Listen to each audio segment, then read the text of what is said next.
नमस्कार, अभय न्यूज के 25 नवंबर गुरुवार शाम के बुलेटिन में आप सभी का स्वागत है। आइए देखते हैं आज दिन भर की प्रमुख खबरें। इस बुलेटिन के प्रायोजक हैं आर के निवास बाय आर के डेवलपर्स। शानदार घर खरीदें अब अपने बजट में। प्रशासन महाकाल मंदिर के व्यवसायीकरण पर उतारू है। कोविड प्रोटोकॉल के कारण 20 महीने से महाकाल मंदिर के गर्भगृह में बंद प्रवेश एक बार फिर शुरू होने वाले हैं और 6 दिसंबर से महाकाल मंदिर के गर्भगृह में प्रवेश दिया जाएगा, लेकिन इसके लिए 1500 रुपए का शुल्क चुकाना होगा। इस शुल्क में 2 लोग गर्भगृह में प्रवेश कर पाएंगे। गुरुवार को महाकाल मंदिर प्रबंध समिति ने यह फैसला किया। मंदिर में कोविड प्रोटोकॉल के कारण 25 मार्च 2020 से गर्भगृह में प्रवेश बंद किया गया था। हालांकि तब मंदिर भी बंद किया गया था। पहले पहली लहर और बाद में दूसरी लहर में मंदिर में प्रवेश तो शुरू किया गया, लेकिन गर्भगृह में प्रवेश रोक दिया गया था। मंदिर में केवल बैरिकेडिंग से दर्शन कराए जा रहे थे। नंदी गृह में चुनिंदा लोगों को ही प्रवेश दिया जा रहा था। गर्भगृह में पुजारियों के अलावा सभी का प्रवेश बंद किया गया था। अब गर्भगृह में प्रवेश शुरू किया जा रहा है, लेकिन यह प्रवेश सशुल्क होगा, यानी आपको गर्भगृह में शीश नवाने के लिए 1500 रुपए शुल्क चुकाना होगा। इस शुल्क में 2 लोग गर्भगृह में प्रवेश कर सकेंगे। अब प्रबंध समिति ने गर्भगृह में प्रवेश शुरू करने का फैसला किया। समिति ने मंदिर में नए फोटोग्राफर को अनुमति नहीं देना तय किया है। इसके साथ ही महाकाल मंदिर विस्तारीकरण योजना के लिए 150 करोड़ 92 लाख रुपए की राशि का प्रस्ताव राज्य शासन को भेजने का फैसला भी किया गया। इस राशि में भूमि अधिग्रहण किया जाएगा। इसी के साथ महाकाल मंदिर प्रबंध समिति द्वारा संचालित उज्जैन दर्शन बस सेवा को फिर से संचालित करने का फैसला किया गया। कलेक्टर आशीष सिंह ने बताया कि 6 दिसंबर से महाकाल मंदिर के गर्भगृह में प्रवेश दिया जाएगा। इसके लिए कोई अलग शुल्क नहीं दिया जाएगा, लेकिन पहले की तरह 1500 रुपए शुल्क पर 2 लोगों को प्रवेश मिलेगा। देखिए, आज जो महाकाल मंदिर प्रबंध समिति की बैठक हुई है उसमें गर्भगृह को खोलने का निर्णय लिया गया है और जो दिसंबर महीने का पहला सोमवार है 6 तारीख को, उस दिन से व्यवस्था हमारे द्वारा प्रारंभ करी जा रही है। और काफ़ी दिनों से जो श्रद्धालु थे और जनप्रतिनिधि थे, सभी की तरफ से ये चीज़ जो है बोली जा रही थी और आज ये निर्णय हमारे द्वारा लिया गया है। इसके लिए जो कुछ गाइडलाइंस है, जो समय तय करना है और कुछ दूसरे इस प्रकार के प्रोसीजर्स हैं, उनके लिए प्रशासन को अधिकृत किया गया है। 2-3 दिन के अंदर हम लोग वो भी नियम और गाइडलाइंस में निकाल देंगे। 6 तारीख से गर्भगृह में प्रवेश चालू है। कोई नया शुल्क नहीं प्रस्तावित किया गया है। जो पहले होता था, जो 1500 रुपये की पर्ची कटती थी 2 लोगों को, उसमें अलाउ किया जाता था, सेम व्यवस्था चलती रहेगी। कोई नए प्रकार का शुल्क या नया प्रकार की प्रक्रिया जो इसमें निर्धारित नहीं है। सोशल मीडिया से अपराधी बने दुर्लभ कश्यप भले ही मर गया हो, लेकिन उसकी छाप वाले छुटभैया गुंडागर्दी कर शहर की फिजा खराब कर रहे हैं। ये संप्रदाय विशेष की महिलाओं पर अभद्र टिप्पणी कर रहे हैं और युवतियों से छेड़खानी कर रहे हैं। दुर्लभ और उसकी गैंग के गुर्गों ने वेशभूषा और रहन सहन से मीडिया पर अपनी अलग पहचान बना रखी थी। विचित्र तरीके के बाल, बड़ी दाढ़ी, कंधे पर शॉल या दुपट्टा और माथे पर तिलक, इन गुर्गों का वेश अब छुटभैया भी अपना रहे हैं। इसी कड़ी में नया नाम नानाखेड़ा क्षेत्र के न्यू इंदिरा नगर में रहने वाले गोविंद परिहार का सामने आ रहा है। गोविंद ने बुधवार को उसके क्षेत्र में रहने वाली एक युवती को छेड़ा और जब युवती ने उसे रोका तो अभद्र व्यवहार किया। युवती ने इसकी शिकायत नानाखेड़ा थाने में कर दी। इसका बदला गोविंद ने युवती के पिता की कार फोड़ कर लिया। कार क्रमांक MP13 CC 3161 घर के बाहर खड़ी थी। रात करीब 1:30 बजे गुंडा गोविंद परिहार अपने 2 लंपट दोस्तों के साथ पहुंचा और पत्थर मारकर स्विफ्ट डिजायर कार के आगे और पीछे के कांच फोड़ दिए। CCTV फुटेज में बदमाश और उसके लंपट दोस्त कांच फोड़ते साफ दिख रहे हैं। बहरहाल दुर्लभ के नाम पर शहर में चल रही उसकी जेरोक्स कॉपियां पुलिस और आम आदमी के लिए परेशानी का सबब बन गई हैं। इन पर सख्ती से अंकुश लगाने की आवश्यकता है, अन्यथा ये लंपट शहर की फिजा को यूं ही खराब करते रहेंगे। कोविड प्रोटोकॉल के कारण 2 साल बाद लग रहे हस्तशिल्प मेले में 15 राज्यों के शिल्पी उत्पाद बेचने आएंगे। 3 जोन की 230 दुकानों का आवंटन 30 नवंबर को लॉटरी के माध्यम से किया जाएगा। मेले में खान पान की 30 दुकानें होंगी। प्रभारी मंत्री जगदीश देवड़ा 1 दिसंबर को मेले का उद्घाटन कर सकते हैं। कालिदास समारोह के साथ लगने वाला हस्तशिल्प मेला इस बार 1 दिसंबर से शुरू होगा। शुरुआती हिसाब से मेला 12 दिन के लिए लगाया जा रहा है। आगे पीछे इसकी अवधि बढ़ाई जा सकती है। गुरुवार को इस संबंध में जिला पंचायत CEO अंकिता धावरे ने अधिकारियों के साथ मीटिंग की और जिम्मेदारी सौंपी। मेले के सांस्कृतिक कार्यक्रमों के लिए कलाकारों की सूची बनाई जा रही है। उम्मीद है कि इस बार मेला जोरदार लगेगा। भाजपाई सत्ता की मदहोशी में है। आलम यह है कि वह चाहे जो कर रहे हैं। अब देखिए ना, बुधवार रात बदमाशों के तरह तराना में पश्चिम क्षेत्र विद्युत वितरण कंपनी के कार्यालय में घुसे भाजपाइयों ने जमकर तोड़फोड़ मचाई। कंपनी अधिकारियों ने 2 भाजपाइयों के खिलाफ नामजद और 10 अज्ञात के खिलाफ प्रकरण दर्ज किया है। कलेक्टर ने सभी पर कड़ी कार्रवाई करने की बात कही है। देखने वाली बात होगी कि यह कार्रवाई कितनी कड़ी होती है।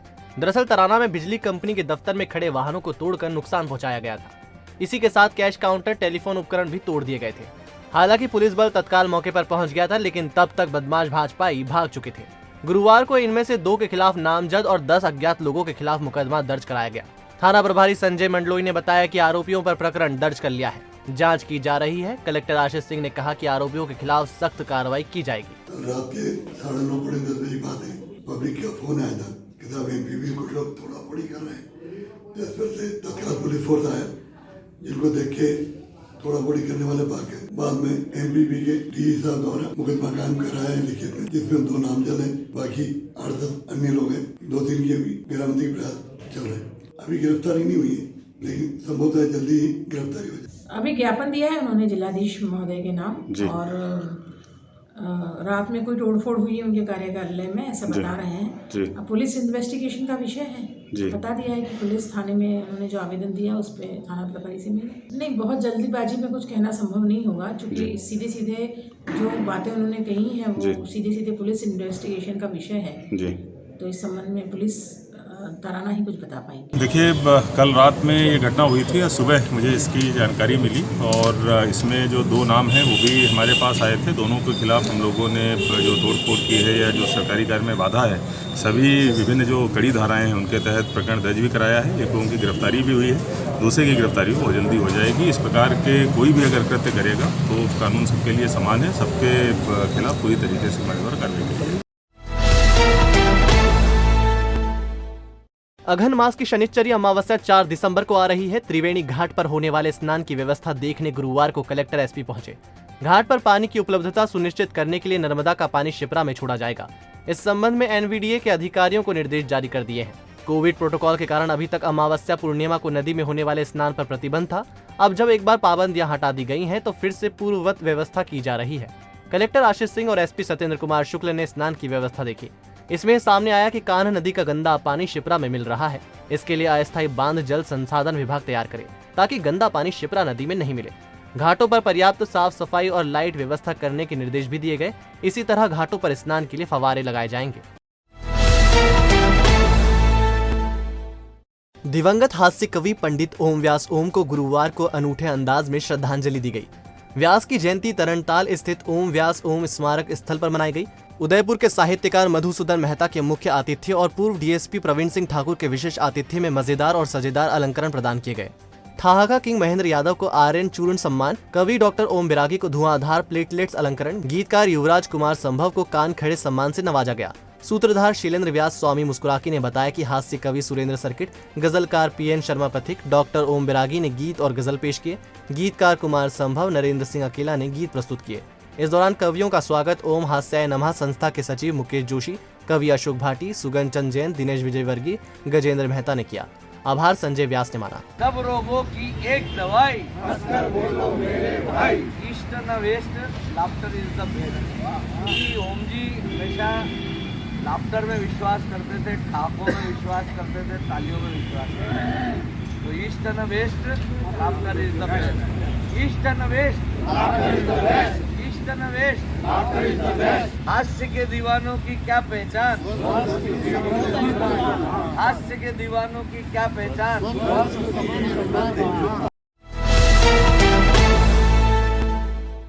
तराना के न्यायाधीश एससी पाल ने अपहरण कर एक नाबालिग से दुष्कर्म करने वाले आरोपी को 20 साल की सजा सुनाई है।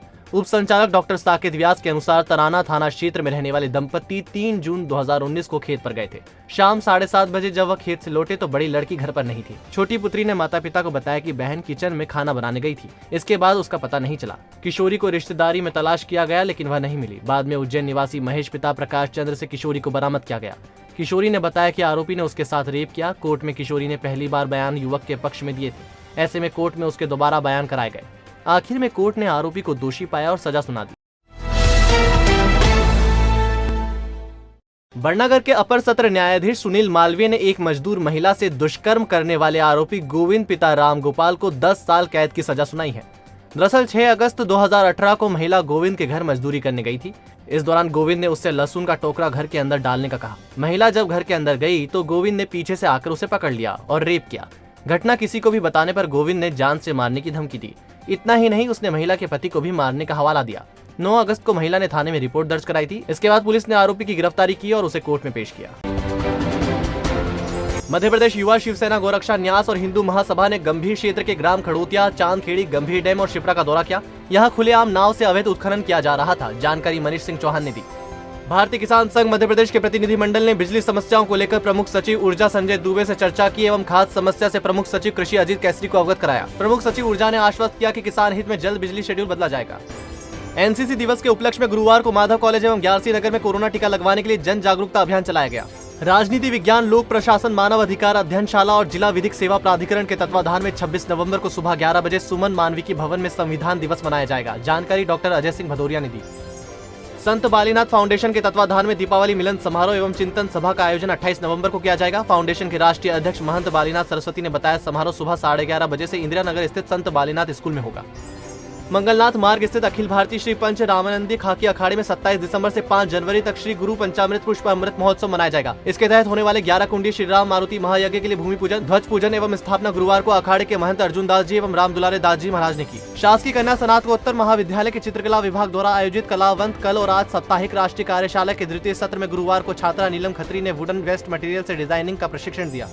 स्पीक मेके एवं IOCL के संयुक्त तत्वाधान में आयोजित कार्यशाला का गुरुवार को समापन हुआ। कोलकाता से आई नृत्यांगना सेओनी चक्रवर्ती ने शासकीय माध्यमिक स्कूल दताना, शासकीय माध्यमिक विद्यालय चंदेसरा व देवास रोड स्थित प्रेम नगर के शासकीय प्राथमिक स्कूल में प्रस्तुति दी। उन्होंने प्रस्तुति के माध्यम से सफाई एवं पर्यावरण संरक्षण का संदेश दिया।